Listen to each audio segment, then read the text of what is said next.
Proses pembelajaran daring kelas 4 SD swasta HKBP Batu 4 wali kelas Evi Juliana Mani.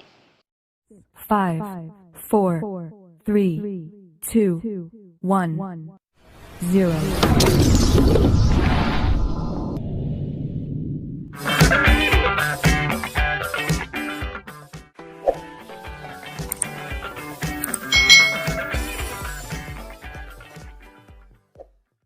Hari ini kita akan belajar bersama-sama untuk mata pelajaran tematik kelas 4. Kita belajar di tema 3, peduli terhadap makhluk hidup, subtema 1, hewan dan tumbuhan di lingkungan rumahku, pembelajaran yang ke-6. Mari adik-adik, kita belajar bersama-sama. Apakah adik-adik masih ingat cara bermain bola zigzag menggunakan bola kecil atau bola besar? Ayo adik-adik kita ingat kembali dan kalian bisa berlatih kembali bersama dengan teman-teman kalian. Ini adalah permainan bola zigzag. Yang perlu kalian siapkan adalah 2 bola kecil. Aturan bermainnya, kelas dibagi menjadi 2 kelompok, yaitu kelompok A dan kelompok B. Setiap kelompok berbaris menghadap ke depan dan berhitung dari 1, 2, 3, 4, dan seterusnya. Kelompok A dan B saling berhadapan. Perhatikan siapa anggota kelompok di depanmu yang memiliki angka 1, 2, 3, dan seterusnya. Mereka adalah timmu adik-adik. Anggota nomor 1 akan melempar bola ke anggota di hadapannya yang memiliki nomor 2. Nomor 2 harus menangkapnya dan melemparkannya ke nomor 3 yang ini adik-adik, dan seterusnya.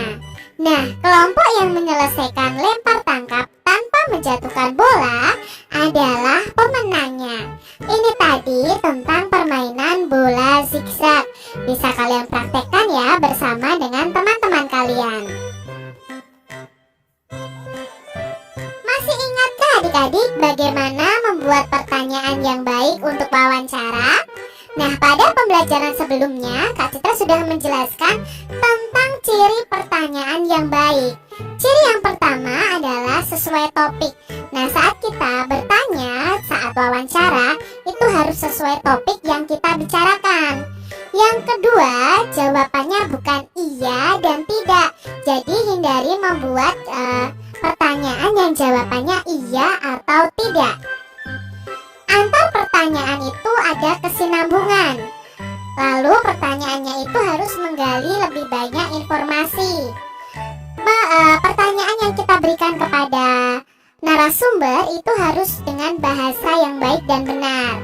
Pertanyaannya fokus atau tepat sasaran, dan bisa diawali dengan kata tanya apa, siapa, di mana, kapan, mengapa, dan bagaimana. Ini adalah ciri pertanyaan yang baik dalam wawancara.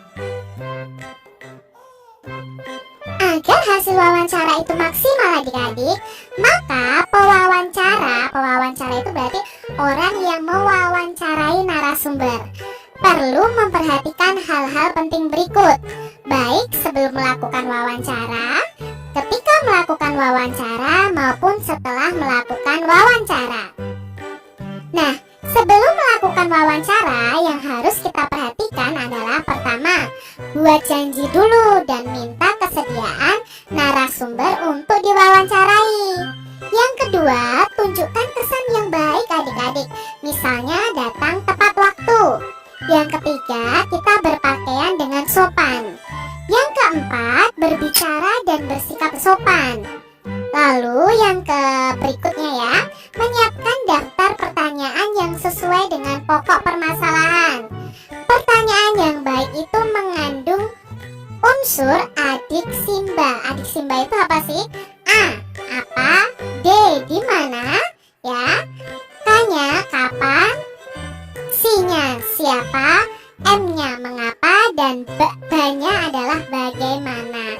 Itu unsur adik simba ya, kalimat tanya ya. Lalu berlatih agar tidak selalu membaca pertanyaan yang telah disusun. Jadi kalian harus memahami pertanyaan apa yang kalian mau ungkapkan perhatikan untuk narasumber. Jangan kalian membaca terus pertanyaannya. Lalu apa yang kita lakukan ketika sedang wawancara? Nah, pertama perkenalkan diri dulu sebelum wawancara. Lalu sampaikan apa sih tujuan wawancaranya. Yang ketiga, mulai wawancara dengan pertanyaan yang ringan-ringan dulu adik-adik. Dan cairkan suasana dengan menanyakan tentang kegemaran tokoh. Jadi kegemaran narasumber kita apa, untuk mencairkan suasana adik-adik. Jika suasana sudah cair, baru hubungkan dengan persoalan yang menjadi topik wawancara. Berikutnya, sebutkan nama narasumber secara lengkap adik-adik. Bawa buku catatan, alat tulis, atau alat perekam saat melakukan wawancara. Dengarkan pendapat dan informasi dari narasumber secara seksama. Hindari menyela agar keterangan tidak terputus. Jadi ketika narasumber kita sedang berbicara mengemukakan pendapatnya, kalian tidak boleh menyela adik-adik. Tunggu sampai narasumbernya selesai berbicara. Hindari minta pengulangan jawaban dari narasumber.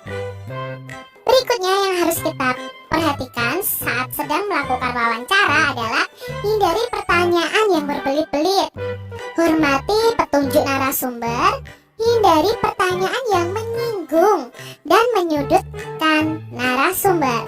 Lalu kita harus mampu mengambil kesimpulan dan tidak semua jawaban itu dicatat. Nah, setelah wawancara, hal apa yang harus kita lakukan? Yang pertama, harus mohon diri dengan baik dan sopan adik-adik. Lalu ucapkan terima kasih.